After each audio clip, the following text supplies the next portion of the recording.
Hello दोस्तों, क्या हाल है आपका। आशा करता हूँ अच्छे होंगे। लेकिन आज इस वीडियो में, क्योंकि कल एसएससी ने फाइनल आंसर की आउट कर दी एसएससी सीजीएल प्री के एग्जाम की, और आपने वो देख भी ली, लेकिन जो टेंटेटिव आंसर की थी और जो ये फाइनल आंसर की आई है उसमें क्या डिफरेंस है। पहला तो ये, इन सब के अलावा जो अभिनव सर ने बताया कि कोर्ट में इसकी केस फाइल होगा और इसके बाद आपके हो सकता है इतने मार्क्स बढ़ जाएं, 3 या 4 मार्क्स। लेकिन जो फाइनल आंसर की आई है उसमें भी कुछ क्वेश्चन गलत हो सकते हैं, और जिनकी वजह से जो, अगर आप ये मान रहे हैं कि 2 क्वेश्चन, अगर 2 क्वेश्चन भी गलत हैं तो 2 क्वेश्चन गलत के आपके लगभग 4 मार्क्स हो गए। अब 4 मार्क्स किनको मिलेंगे किनको नहीं, वो आपने पता है कि कैसे से किनको मार्क्स देगी और किनको नहीं, क्योंकि अगर क्वेश्चन के ऑप्शन चारों गलत हैं तब सभी को मार्क्स मिलते हैं, और अगर ऑप्शन आपने टिक किया है वो सही था और एसएससी ने वो पिक किया है वो गलत था, और फिर लास्ट में आपको फाइनल आंसर की के जो मार्क्स मिलते हैं वो एसएससी के द्वारा डिसाइड है। लेकिन अगर क्वेश्चन गलत थे, ये एसएससी के द्वारा जो 2 क्वेश्चन गलत माने गए हैं, 2 या 3, अगर वो सही हो जाते हैं तो उनमें से कुछ बच्चों को मार्क्स मिलेंगे। अब जिनको मार्क्स मिलेंगे वो कट ऑफ में ऊपर चले जाएंगे। आप ये मान के चलें कि जिनके 150 मार्क्स हैं वो क्या हो जाएंगे, अगर इनमें से जिनके वो सही थे हो सकता है कि उनके मार्क्स डिक्रीज हो जाएं और वो कट ऑफ से बाहर हो जाएं। तो इसका एक कारण तो ये हो सकता है कि रिजल्ट रिवाइज होगा, और रिजल्ट रिवाइज हो गया तब आप ये मान के चलें कि जिन बच्चों ने एग्जाम की प्रिपरेशन छोड़ दी थी मेंस की,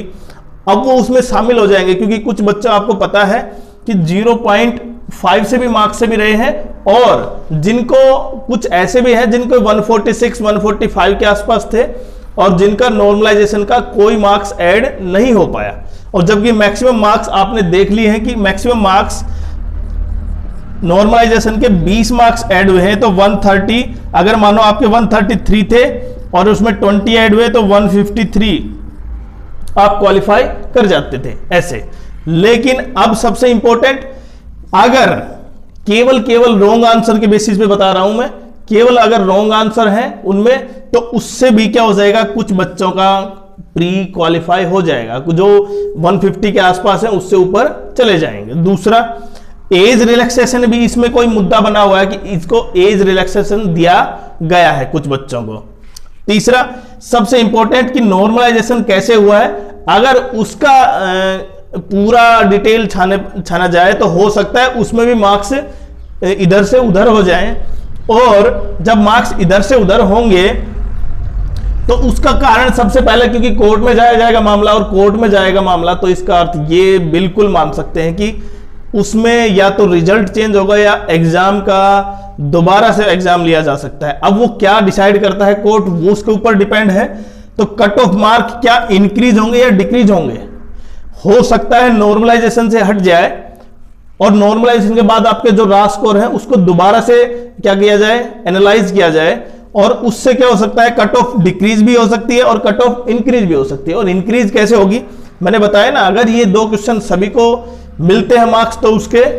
कट ऑफ इंक्रीज हो सकती है, या अगर नॉर्मलाइजेशन को दोबारा से एडजस्ट किया जाए और फिर क्वेश्चन के मार्क्स दिया जाए जो रॉन्ग है, तो हो सकता है उससे डिक्रीज हो जाए। और जो कैंडिडेट ऐसे हैं जिनके ऊपर संदिग्ध है तो हो सकता है उसको भी बाहर किया जा सकता है। तो क्या मेंस एग्जाम की डेट एक्सटेंड हो सकती है, क्योंकि जिन बच्चों ने एग्जाम में प्रिपरेशन छोड़ दी थी क्योंकि प्री उनका क्वालिफाई नहीं हुआ था, वो 5 तारीख को आया था, आज लगभग 20 तारीख है, 15 दिन से बिल्कुल क्या है वो कांटेक्ट में है ही नहीं अपनी तैयारी के, तो